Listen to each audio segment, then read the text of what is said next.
तो जरा हमारे दर्शकों को आप वो 2005 के फरवरी में जो चुनाव हुआ था, जिसमें रामविलास पासवान अड़ गए थे कि नहीं मुस्लिम सीएम ही बनेगा तभी समर्थन दूंगा, वो जरा किस्सा बताइए आप।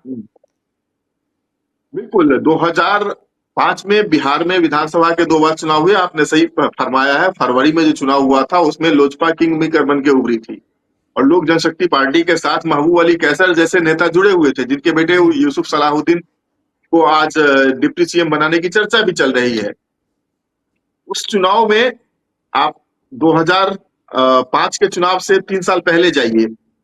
गोधरा में दंगे होते हैं, ट्रेन जलाई जाती है, गुजरात में दंगे होते हैं, नरेंद्र मोदी जो अभी हमारे प्रधानमंत्री हैं उनके ऊपर इसके कीचड़ पड़ते हैं और रामविलास पासवान जो उस समय में एनडीए गठबंधन के साझीदार थे, केंद्र में मंत्री थे जी, इस मसले पर एनडीए से अपना संबंध तोड़ लेते हैं।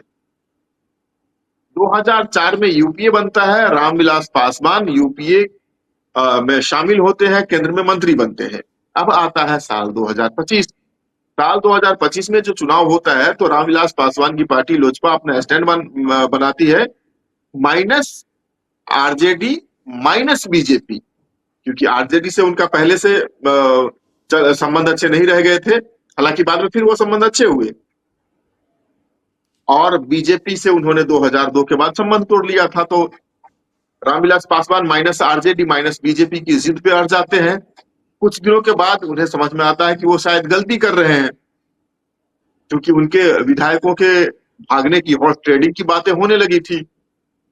तब वो आ जाते हैं और उनके ऊपर सरकार नहीं बनने देने का, लोकतांत्रिक प्रक्रिया को फॉलो नहीं करने का आरोप भी लगने लगा था और ये कहा जाने लगा था कि रामविलास पासवान बिहार जैसे गरीब स्टेट पे एक और इलेक्शन का बोझ डालना चाहते हैं। तब वो कहना उन्होंने शुरू कर दिया। सर अगर मैं गलत नहीं हूं तो क्या उस वक्त लालू प्रसाद यादव और रामविलास दोनों ही यूपीए में मंत्री थे मनमोहन सरकार में?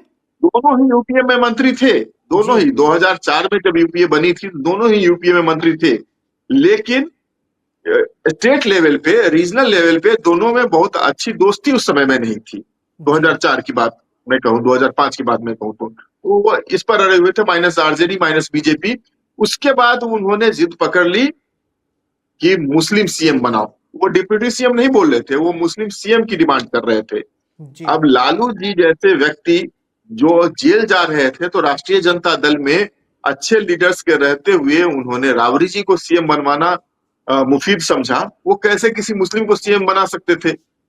शायद राष्ट्रीय जनता दल के खेमे में उस टाइम में हो सकता है कोई मुस्लिम रबर स्टैंप सीएम नहीं होता उपलब्ध, जो इनके रहमो करम पर सीएम बन के इनके इशारे को फॉलो करता। Subscribe to One India and never miss an update. Download the One India app now.